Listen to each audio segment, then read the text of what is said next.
반갑습니다. 오늘은 제1권 가장 가까운 치유에서 제1부 투병과 세상의학적 치료에서 제1장 불치병 고통과의 싸움에서 제1주제 고통과 절망과의 싸움입니다. 하늘이 노랗다는 말이 있다. 10년 이상 병과 싸우다 지치고 앞날을 살아갈 힘을 잃은 내게는 하늘이 그렇게 보였다. 어릴 때부터 건강하게 살아 아픈 것이라고 몰랐던 내가 고등학교 1학년에 고관절, 무릎 및 어깨 관절들의 관절통이 발병했고 2학년 때에 회복되다 재발하여 관절염으로 발전하였다.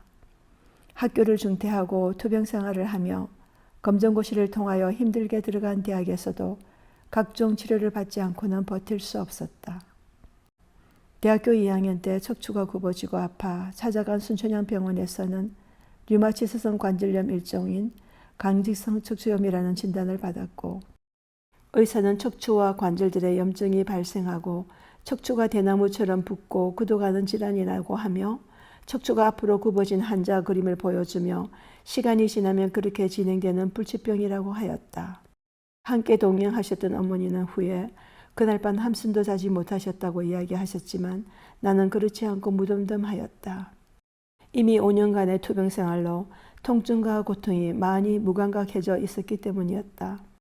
그 당시 매일매일이 고통과의 씨름이었다. 학교를 가려다 고관절이 아파서 쩔뚝거리며 겨우 강의실까지 가기도 했고 어떤 날은 중간에서 포기하고 집으로 돌아가기도 하였다.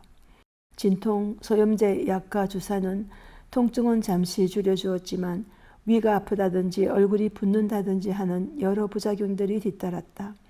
전국의 온갖 명약과 비방을 찾아다니며 다 써보아도 차도는 없었다. 많은 돈을 쓰고 헤아릴 수 없이 많은 치료들을 받으며 기대하다 실망하고 기대하다 실망하는 것을 반복하였다. 여러 유명 병원에서 다양한 치료들을 받았고 여러 한의원에서 한약을 지어 먹거나 주사를 척추에 맞기도 하였고 카이로프래틱, 부항치료 등도 받았다.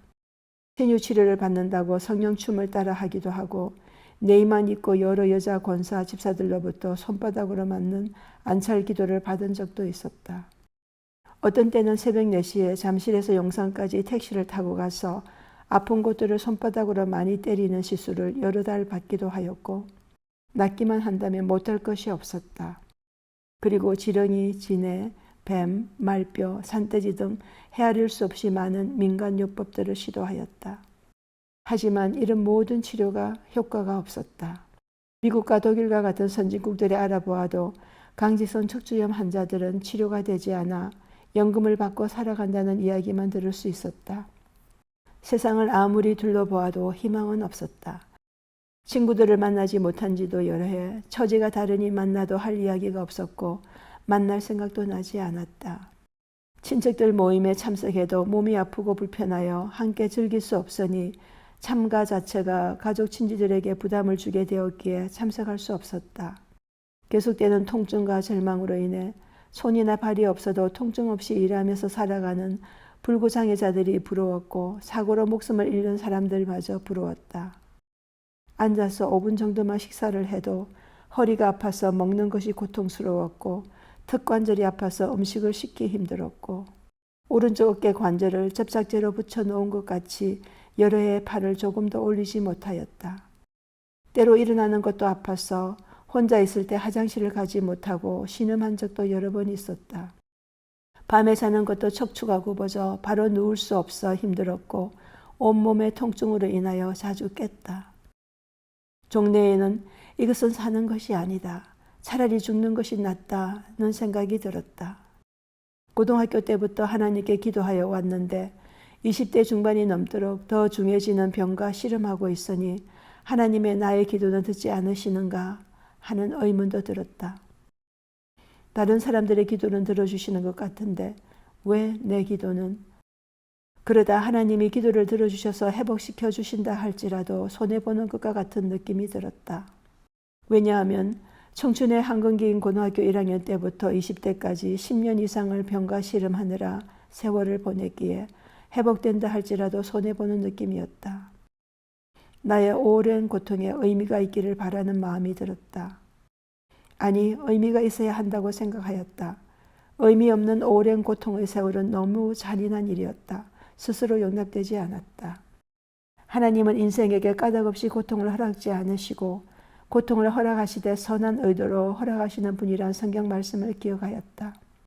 그래서 성경에서 예수께서 한 소경이 장님된 것이 그 자신이나 부모의 죄 때문이 아니라 그에게서 하나님의 하시는 일을 나타내고자 하심이라고 하셨던 것처럼 나의 병 역시 하나님의 하시는 일을 나타내어 하나님께 영광 돌리는 병이 되게 해주시기를 기도드렸다. 내 병이 그러한 병이 된다면 그 모든 고통도 의미 있는 것이 될 것 같았다. 그래서 그 후부터는 내 병을 하나님의 방법으로 고치셔서 하나님의 하시는 일을 나타내는 병이 되게 해주시기를 계속하여 기도하였다.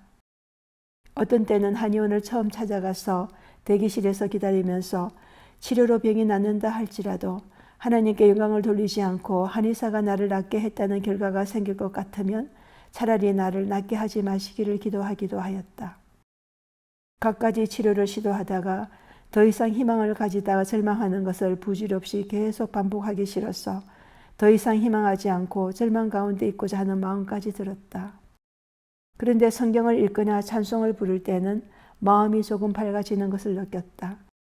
왜냐하면 하나님에게는 불가능이 없다는 음성을 듣는 듯 하였기 때문이었다. 그런데 성경이나 찬송가를 닫으면 다시 마음이 어두워졌다. 나는 성경 에스겔서에 기록된 대로 골짜기의 해골들을 살려서 많은 사람들을 일으키신 하나님의 능력이라면 유일하게 내 병이 나을 수 있는 가능성이 있다고 생각하였다. 1970년대 초부터 11년 동안 각종 세상 치료 경험과 관절과 척추 엑스레이 검사가 보여준 손상된 객관적인 정황을 봤어도 세상의 힘으로는 나를 낫게 할 가능성은 전무하였다.